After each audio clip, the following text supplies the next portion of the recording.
এবং অন্যায় এবং অসংহতির দায়বদ্ধতা কেন বিএনপিকে নিতে হচ্ছে?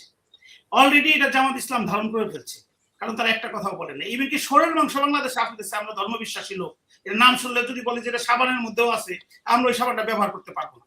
আমরা 100% পাঁচজন মুসলিম হই আর না হই, এটা কিন্তু আমরা মনে প্রাণে কোনো অন ইসলামিক কোনো জিনিস আমরা হাতে দিই, প্রত্যেকটা লোক হয়তো 5 ওয়াক্ত আপনি সময় মতো প্র্যাকটিস করতে পারে না। সেই রকম একটা দেশে উনি আসলেন। উনি ছিলেন একটা ইন্টারিম গভর্নমেন্ট, যেটা আমরা দেখেছি যে আপনার নেপালে একটা ইন্টারিম গভর্নমেন্ট এসেই বলল যে আমরা বাংলাদেশের মতো হব না, এবং একটা নির্বাচিত সরকার করে দিয়ে গেলেন, এবং সেই স্টুডেন্টরা তারা তাদের সততা এবং বলিষ্ঠতার একটা রাষ্ট্র পরিচালনা করছে। এই যে ইউনূস সরকারের সবচেয়ে বড় দোষ হলো যে ছাত্রগুলোকে যিনি রাইট পথে নিতে পারতেন, তাদেরকে আদর্শিক করতে পারতেন, সেলফিশনেস করতে পারতেন, রাষ্ট্রের প্রতি দাবিত করতে পারতেন, না করে তাদেরকে ক্ষমতার লোভ দেখিয়ে বিভিন্ন জায়গায় ক্ষমতার বিভিন্ন জায়গায় বসিয়ে, এমনকি এই মুখ সৃষ্টির যদি জনক বলে কাউকে বাংলাদেশে ফাঁসিতে ঝোলানো হয় ইউনূস, ডক্টর ইসলাম কোনো বিকল্প নেই। তার কথা, তার ব্যঙ্গ, তার বিভিন্ন উদ্ধৃতি, বিভিন্ন ধরনের মিথ্যাশ্বাসে এই মুখ সৃষ্টির জনক হচ্ছেন। এইটাকে ইউটিলাইজ করে উনি দীর্ঘদিন ক্ষমতা চাচ্ছিলেন। আবার ইসলামকে উনি সবচেয়ে বেশি ইউটিলাইজ করছেন। আপনাকে একটা এক্সাম্পল দিই। এই ঢাকা শহরে সারা বাংলাদেশের মানুষ একত্রিত হচ্ছিল ফিলিস্তিনের পতাকা দিয়ে, প্রত্যেকটা লোক, শিশু থেকে আরম্ভ করে, এবং আমিও চলে গেছিলাম। এইরকম আরেকটা জুলাই সৃষ্টি করছিল, মনে করছিল যে বিএনপিকে বিট দিয়ে উনি ক্ষমতায় থাকবেন।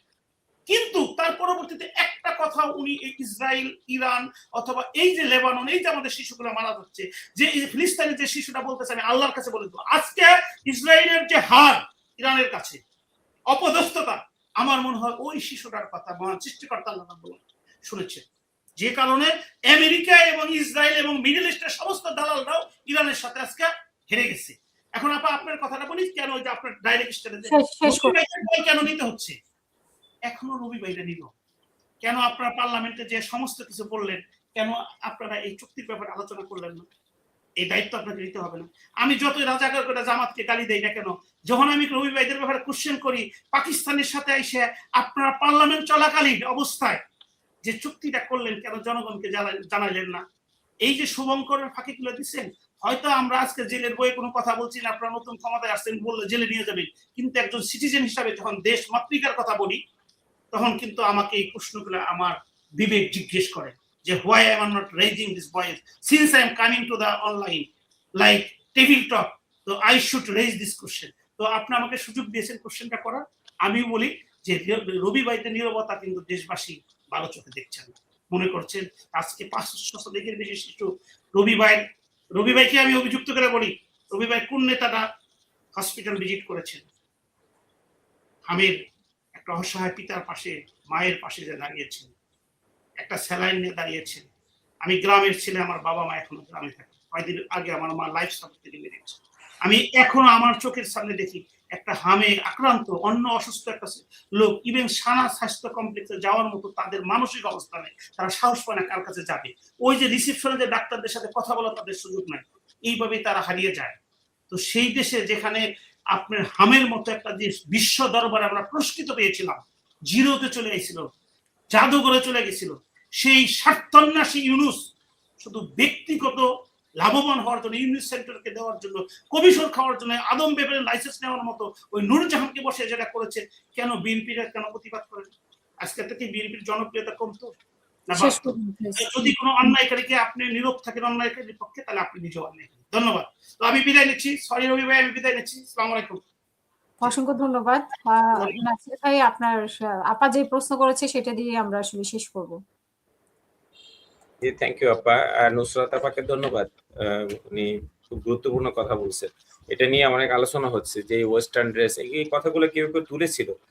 ওয়েস্টার্ন ড্রেসের কারণে বা অর্থাৎ খোলামেলা পোশাকের কারণে আপনার কিছু মানুষ বা পুরুষ হয়তো একটা আংশিক পার্সেন্টেজ সিডিউসড হতে পারে, বা মেন্টালি আমাদের দেশে তো এটা প্র্যাকটিস নাই, যার ফলে এটা দেখে হইতে পারে। কিন্তু এইটাই একমাত্র কারণ না। শুধু নট অনলি আপনার শিশু, কোন বয়স্কদের রেপ করারও এটা একটা কারণ হতে পারে না, এটা আমি ব্যক্তিগতভাবে মনে করি।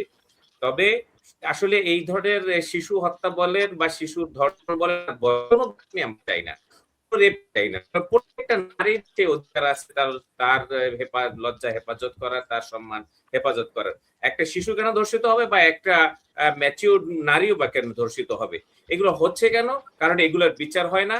এগুলোর কোনো বাংলাদেশের এত দুর্বল বিচার ব্যবস্থা, এত দুর্বল ল এনফোর্সরা সারাক্ষণ ব্যস্ত থাকে সরকারের পলিটিক্যাল এজেন্ডা নিয়ে ব্যস্ত, মানে বাস্তবায়ন করার জন্য।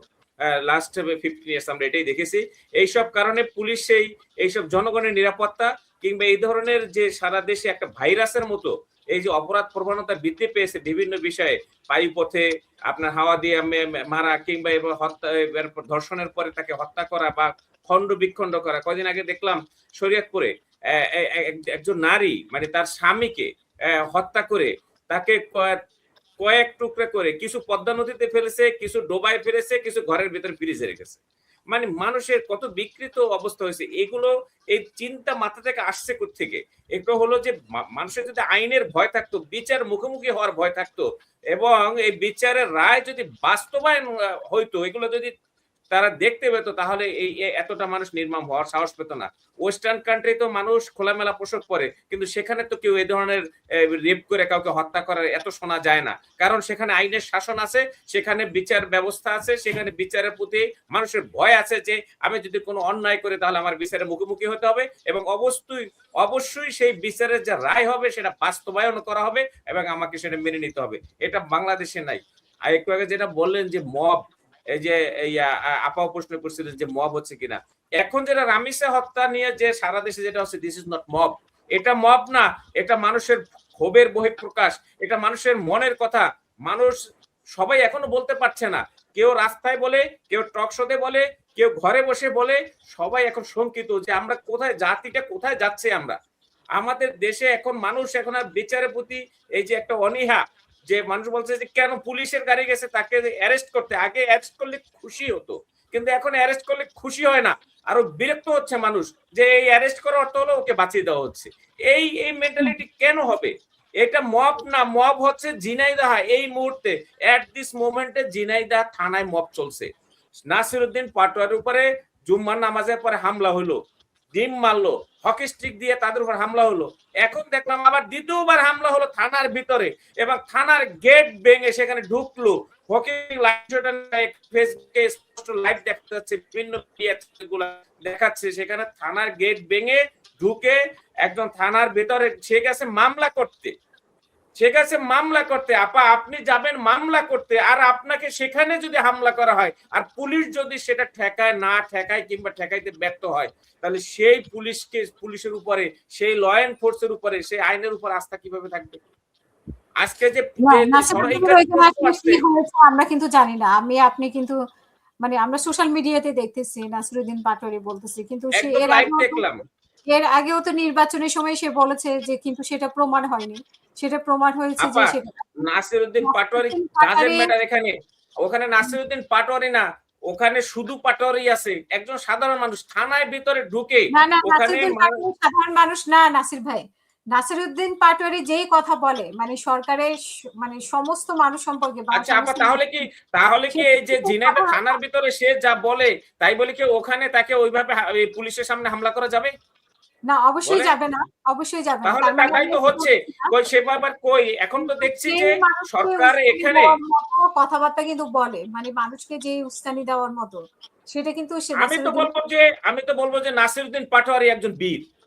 এখানে প্রধান নির্বাচন কমিশনের সিইসি আপা শুনেন, কয়দিন আগে একটা মিটিং ছিল প্রধান নির্বাচন কমিশন ভবনে, সেখানে সিইসির সামনে সে নির্বাচনের যেসব ভুল ত্রুটি তুলে ধরছে এবং সর্বশেষ সমাপনী বক্তব্যে প্রধান নির্বাচন কমিশন সে নিজেও বলছে যে উনি যেভাবে সাহস করে কথা বলে, আমি তাকে ব্যক্তিগতভাবে আমি তাকে পছন্দ করি, যে সে অনেক নেতারা যা জাতির উদ্দেশ্যে জাতির সামনে যেগুলা সত্য কথা বলতে পারে না সেটা নাসিরউদ্দিন পাটোয়ারি বলে। এটা প্রধান নির্বাচন কমিশনারও সেদিন সার্টিফাই করছে। সুতরাং নাসিরউদ্দিন পাটোয়ারি সব কথাকে আমরা ধরতে পারি না। সে একজন জাতীয় নেতা, যেটা রবি ভাই বলছে যে নাসিরউদ্দিন পাটোয়ারি জাতীয় নেতা একজন, তাকে এইভাবে হেনস্থার শিকার হইতে হবে। মামলা করতে গেছে, মামলা নেবে না, উল্টো আরো সে থানার ভিতরে থানার গেট ভেঙে তারপর তার উপরে হামলা হচ্ছে, পুলিশ সেটা প্রোটেক্ট দিচ্ছে না বা দিতে পারছে না। এগুলো নিয়ে স্বরাষ্ট্রমন্ত্রী কাজ করতে হবে আপা, এগুলো নিয়ে কাজ করতে হবে। স্বরাষ্ট্রমন্ত্রী পদত্যাগের প্রশ্নটা এখানেই এসেছে। স্বরাষ্ট্রমন্ত্রী পদত্যাগ করলে কি হবে, তাদের অসুবিধা কি আপা? স্বরাষ্ট্রমন্ত্রীর উপর কিন্তু আমরা বিরক্ত। নাসিরউদ্দিন পাটোয়ারি হ্যাঁ। সারাদিন যেসব কথা বলে, বুঝছেন? হ্যাঁ, স্বরাষ্ট্রমন্ত্রীর উপর বিরক্ত না, আমরা বিরক্ত হলো নাসিরউদ্দিন পাটোয়ারির উপর। নাসিরউদ্দিন পাটোয়ারি সারাদিন যে কথাগুলো বলে তার ব্যাপারে যে আইনগত ব্যবস্থা হয় না, সেটার জন্য কিন্তু আমরা স্বরাষ্ট্রমন্ত্রীর উপরে বিরক্ত। জি জি জি, সবাই বিরক্ত, আমরা স্বরাষ্ট্রমন্ত্রীর উপর বিরক্ত না। স্বরাষ্ট্রমন্ত্রী উনি যেহেতু বলে। আপা দেখেন, আমি এখন আবার একটু, এখন সময় নাই আপনার, যখন এই যে